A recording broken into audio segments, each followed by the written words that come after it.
Le mystère du vitrail. Chapitre 2. Troisième partie. D'un geste rapide, il lui attrape le poignet d'une main ferme et l'attire vers le vitrail le plus proche. Tout décharné qu'il est, sa force est incroyable, on ne croirait pas à le voir. Son rire emplit la grande salle, ses yeux luisent de folie. L'espace d'un instant, elle se demande si Charabia a encore ses esprits à tous les étages de sa conscience. Elle prend peur, mais n'ose pas résister, ni user des techniques apprises pour se défendre. Elle craint trop de lui briser les os en 1000 morceaux. Devant le vitrail des bâtisseurs, le mage hésite l'espace d'un instant. Il semble se raviser, ses yeux se sont radoucis, son rire s'est estompé dans sa gorge. Une étrange lueur émane du vitrail. « Ne trouille pas, jeune damoiselle, dit-il d'une voix redevenue douce. Tout va bien se passer, il n'y a pas d'attrapoir. » Pour confirmer qu'il n'y a pas de piège, Charabia lâche prise, libère son poignet. Puis dans un geste théâtral, il s'écarte, fait une courbette et lui offre sa main à la mode des nobles pour une invitation à danser.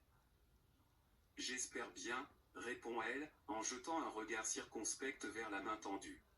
« Tournez un peu pour voir, fait-il avec un geste explicite. Toujours main droite tendue vers la belle, il lève son bras gauche, pointe son index vers le sol et fait des ronds avec son poignet, pour lui signifier ce qu'il attend d'elle. Surprise et ravie de cet intermède, son stress s'atténue, alors de bonne grâce elle obéit.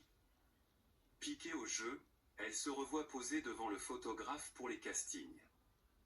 Alors elle tourne sur elle-même, prend des poses, s'amuse de se mettre ainsi en valeur. L'intervention de Charabia la fait revenir à la réalité. Bien trop osé pour mon époque, confirme-t-il sarcastique. Mon tailleur, osé, s'exclame Sing Sing.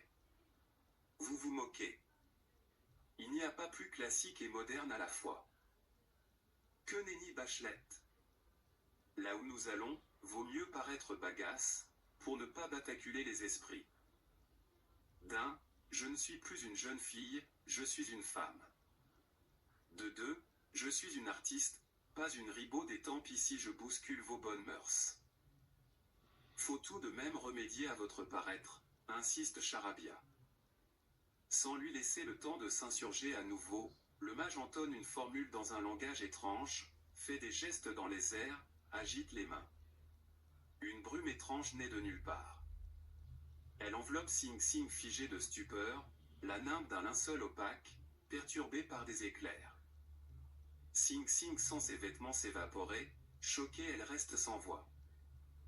Lorsque la brume disparaît, elle est vêtue d'un chemisier blanc cassé, échancré au niveau de la poitrine, des manches courtes bouffantes recouvrent ses épaules jusqu'au début de ses bras. Elle porte une longue jupe de bohémienne et aux pieds des sandales de cuir lacées aux chevilles. Un foulard attaché derrière le cou enserre sa longue chevelure. Au dire de Charabia, la voilà bellement vêtue, nul ne va pouvoir clabauder sur elle, d'ailleurs, il n'est plus temps de sa cagnarde d'océan. En d'autres termes, Sing Sing est maintenant bien habillé, ne fait pas tache dans le décor, nul ne va médire de sa tenue. Charabia lui tend à nouveau la main, lassée de paresser séant. Il la prie donc de le suivre. Elle s'en saisit comme dans un rêve, puis traverse le vitrail à la suite du mage. La suite de cette histoire ne saurait tarder. À suivre.